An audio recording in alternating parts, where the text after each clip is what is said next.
Isang mapagpalang umaga sa ating lahat, mga kapatid ko kay Kristo, mula sa The Solid Rock Morning Devotion, isang kagalakan na muli tayo ay makapagbulay-bulay sa salita ng Panginoon sa umagang ito. Mga ilang minutong pagbubulay-bulay ng mga salita ng Panginoon upang papurihan at sambahin ang ating Panginoong Hesukristo. Tayo po ay manalangin. Ama naming Diyos na mga pangyarihan sa lahat, maraming salamat sa magandang umaga na iyong ibinigay para sa iyong mga anak. Maraming salamat o Diyos sa muli mong pagising sa amin sa umagang ito, sa pagbibigay mo ng buhay, ng lakas at ng karunungan. Salamat o Diyos sa bagong araw na iyong pinagkaloob. Dalangin namin o Diyos na kami po'y iyong ingatan sa aming mga gawain sa araw na ito. Ilayo mo kami sa anumang kapahamakan, sa mga pagsubok, sa tuksok, Panginoon. Panginoong Diyos, dalangin namin ang aming mga kaibigan na may mga sakit, nasa banig ng karamdaman. Patuloy mo silang abutin at pagalingin upang sila o Diyos ay manumbalik ang kanilang lakas na nawala. Maraming salamat o Panginoon sa lahat ng mga biyayang iyong ipinagkaloob sa amin. Naway ang biyayang ito ay magamit namin para sa ikaluwalhati ng iyong pangalan dito sa lupa. Ito ang aming dalangin sa matamis na pangalan ni Jesus. Amen. Amen. Nakikipag-usap sa atin ang Diyos. At tayo naman ay dapat na makinig sa sinasabi niya sa kanyang salita.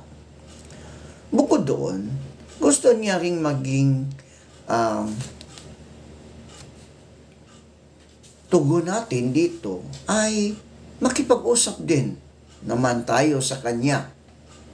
Ito ang tinatawag na prayer o panalangin.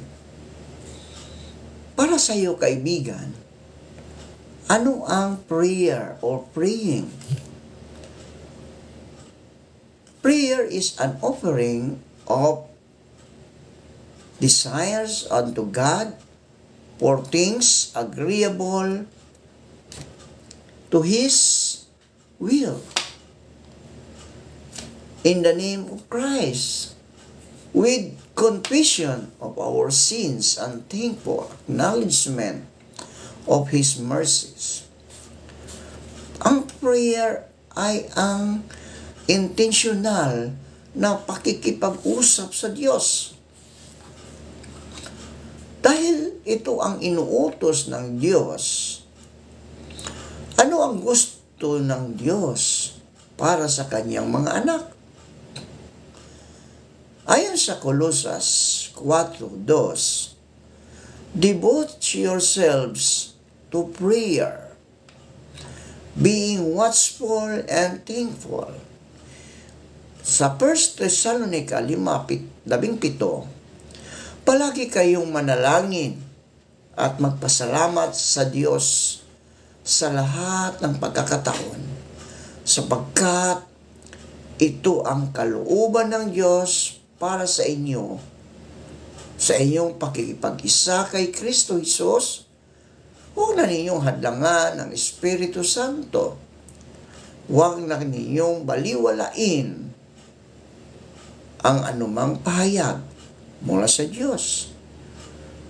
Nagkwento si Jesus sa mga tagasunod niya upang turuan silang laging manalangin at huwag mawala ng pag-asa. Dahil ito ay likas na tugon o ginagawa ng mga tunay na anak ng Diyos, ang aklat ng mga awit ay puno ng iba't ibang klaseng panalangin para sa Diyos. Makikita ang puso ni Apostol Pablo sa panalangin sa halos lahat ng kanyang mga sulat. Nakita rin ng mga alagad na likas sa Panginoong Hesus ang makipag-usap sa Ama. Kaya nga, naitanong nila, Panginoon, turuan po ninyo kaming manalangin. Ito ang karaniwang tinatawag na the Lord's Prayer, na mas akma kung tatawaging the Disciples' Prayer. Mas maikling version ito ng Matthew 6, 9 hanggang 13.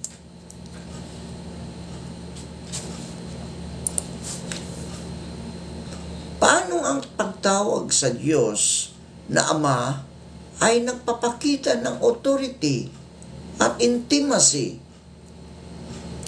Ano-ano ang nakapaloob sa mga sumusunod na bahagi ng prayer na to? Ito ang sinasabi: sambahin nawa ang iyong pangalan, naway maghari ka sa amin. Bigyan mo kami ng aming kakainin sa araw-araw. Patawarin mo kami sa aming mga pagkakasala. Huwag mo kaming hahayaang matukso. So sa personal na panalangin, pwedeng gamitin ang ACTS or ACTS. So, pag sinabing A, ito po ay tinatawag na adoration, pagpapahayag ng pagsamba at papuri sa Diyos. Yung C, confession, pag-amin sa kasalanan at paghingi ng tawad sa Diyos. Kaibigan, ating i-confess ang ating mga kasalanan sa Diyos. Direkta. Ang letter T ay yung tinatawag na thanksgiving. Pasasalamat sa Diyos sa biyaya ng Diyos, lalo na ang kaligtasang tinanggap natin dahil kay Kristo. Ang S ay supplication, paghiling sa Diyos ng tugunan ang mga kailangan natin sa araw-araw. So, narito ang mga prinsipyong dapat tandaan sa prayer, mga kaibigan. Ang panalangin ay pakikipag-ugnayan. No? Pakikipag-ugnayan natin sa Diyos. O tinatawag na communion sa Diyos na namamahala sa atin. O authority ng Diyos sa atin. At siya ring nais mapalapit sa atin. Ito ay dapat isagawa na pangunahin sa puso at isip ang karangalan ng Diyos at ang kanyang mga layunin.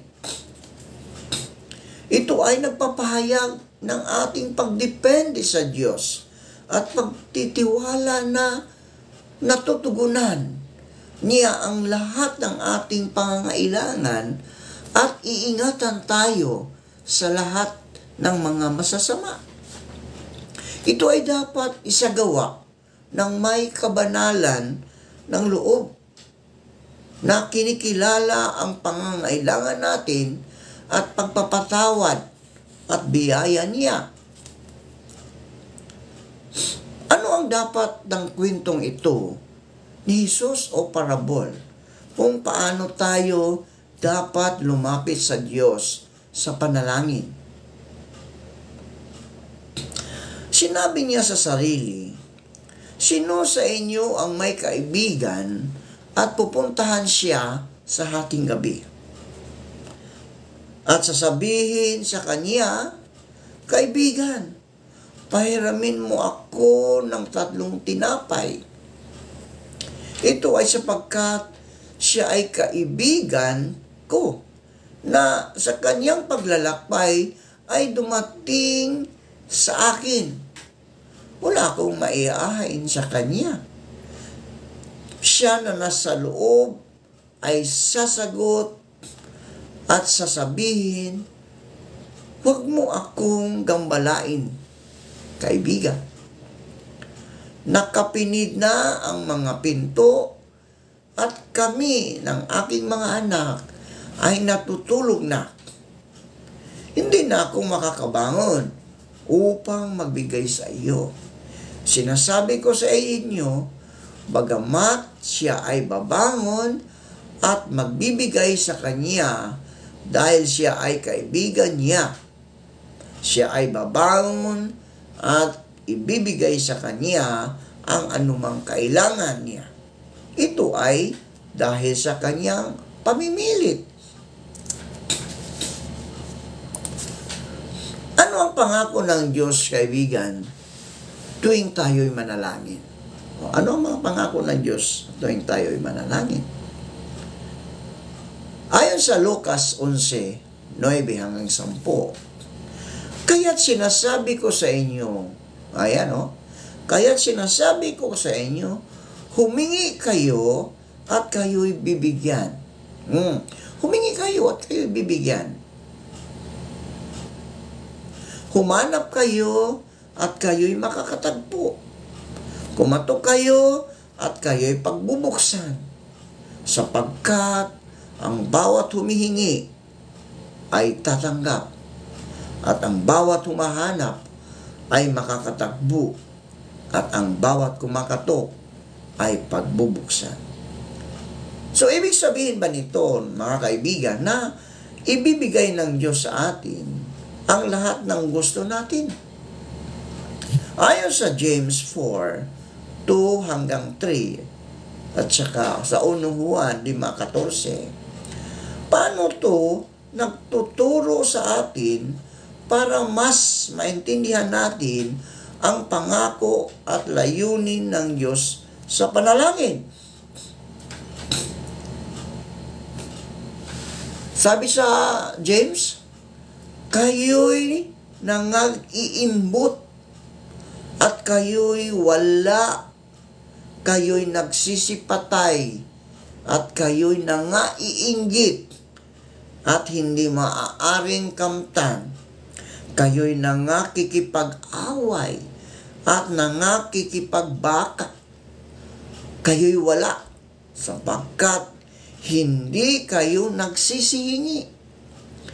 Kayo'y nagsisihingi at hindi kayo nagsisitanggap sapagkat nagsisihingi kayo ng masama upang gugulin sa inyong mga kalayawan. O di ba? Dapat ang ating puso at isipan ay nakasentro sa Diyos. Huwag tayong mag-imbot ng anuman, no? Huwag tayong makikipag-away para lang tayo magkaroon ng isang bagay na gusto natin. Huwag tayong manalangin na, halimbawa, manalangin tayo, Panginoon, manalo sana ako. Diba? Sa isang sugal. Hindi bibigay ng Diyos yun. Kasi, iyon ay masama. Iyon ay sugal. No? Tingnan natin ang 1 Juan 5:14.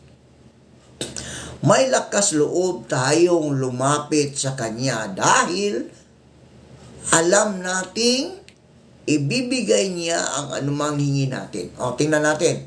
No? Ibibigay niya anumang hingi natin, pero may itong kondisyon. Kung ito'y naaayon sa Kanyang kalooban.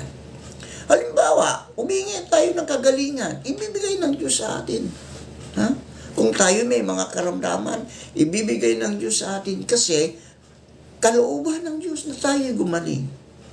Kalooban niya na tayo'y magkaroon ng lakas. Kaya, ibibigay niya. O halimbawa, sa ating pang-araw-araw na buhay, mga kaibigan, kapag tayo pumapasok sa trabaho, Panginoon, ingatan mo po kami sa aming paglalakbay, pagpasok sa trabaho. Iyon ang lagi niyang iniingatan tayo. Ibibigay niya yon dahil kalooban ng Diyos na tayo'y makarating sa ating pupuntahan ng safe and sound. Di ba? So, yun ay kalooban ng Diyos yun. So, ano naman ang itinuturo ng kwentong ito ni Jesus tungkol sa katangian at hangarin ng Diyos para sa atin, mga kaibigan? So, ano ang kaloob o gift ang dapat nating pahalagahan ng higit sa lahat?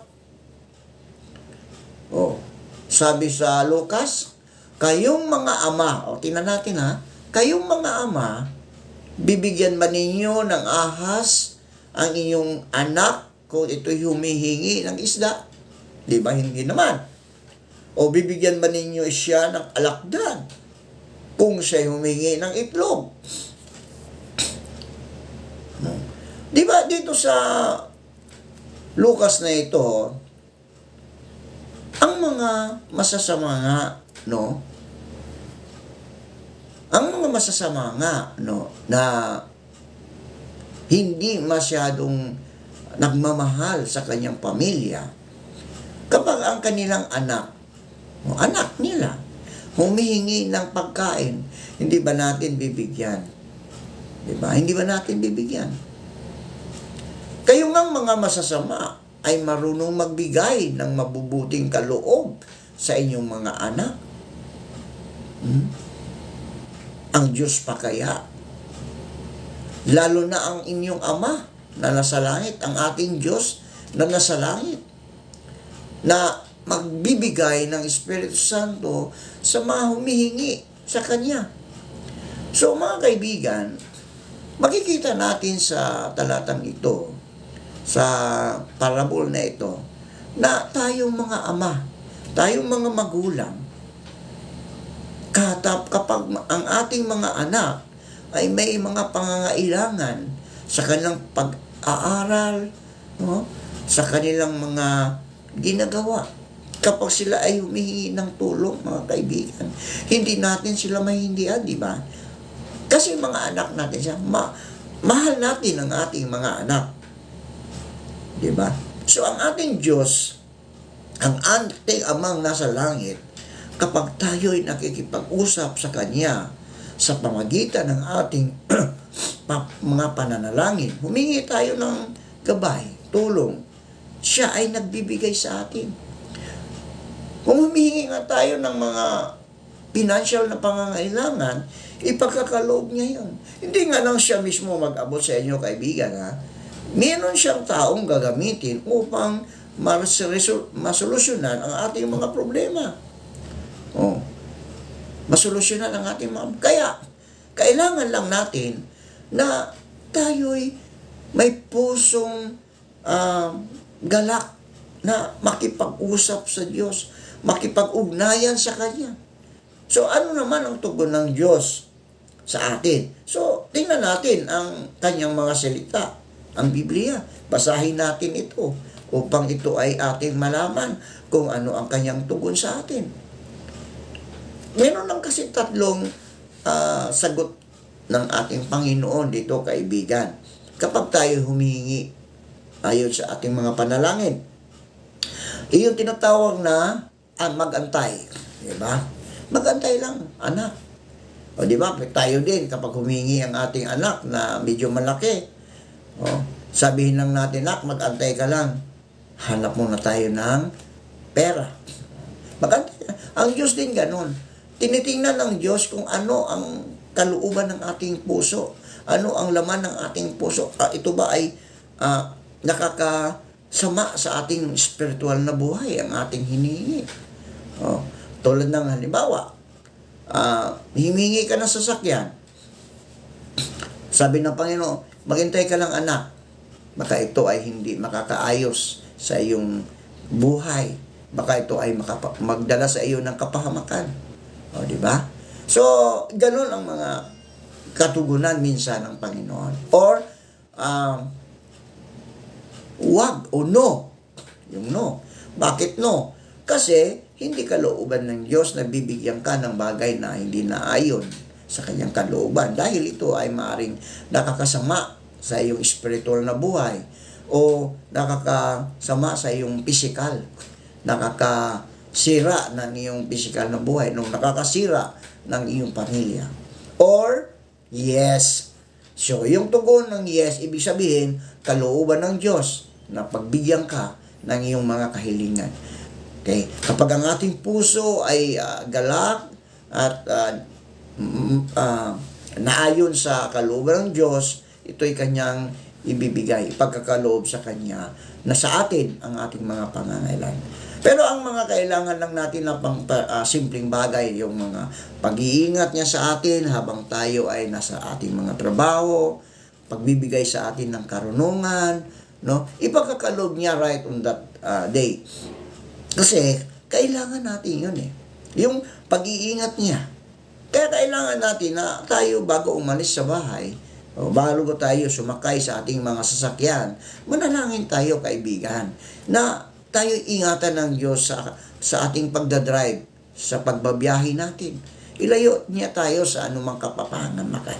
Kasi siya lang naman, mga kaibigan, ang nakakaalam sa lahat ng ating mga buhay. Kasi ang naglikha sa atin. Di ba? So, manalangin tayo, kaibigan. Maraming salamat, Panginoon, sa mga salitang aming napakinggan. Salamat sa panalangin na kami ay mayroon pang opportunity upang kami ay manalangin sa inyo. Dahil darating ang araw na ang iyong mga anak ay pagbabawalan ng lumapit sa inyo, manalangin. Lord, pakinggan mo po ang aming mga panalangin, ang aming mga daing sa inyo. Kami po iyong ingatan sa lahat ng aming mga gawain, Panginoon.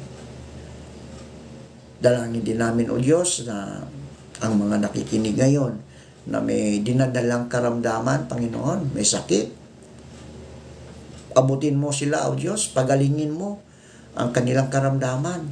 Patuloy mo po silang hanguin sa banig ng karamdaman, O Diyos, upang sila, O Diyos, ay manumbalik ang lakas nila para sila makapaglingkod sa kanilang mga mahal sa buhay, sa kanilang mga anak, pamilya, Panginoon. At lalong-lalo na, Panginoon, sa iyong pangalan, Panginoon.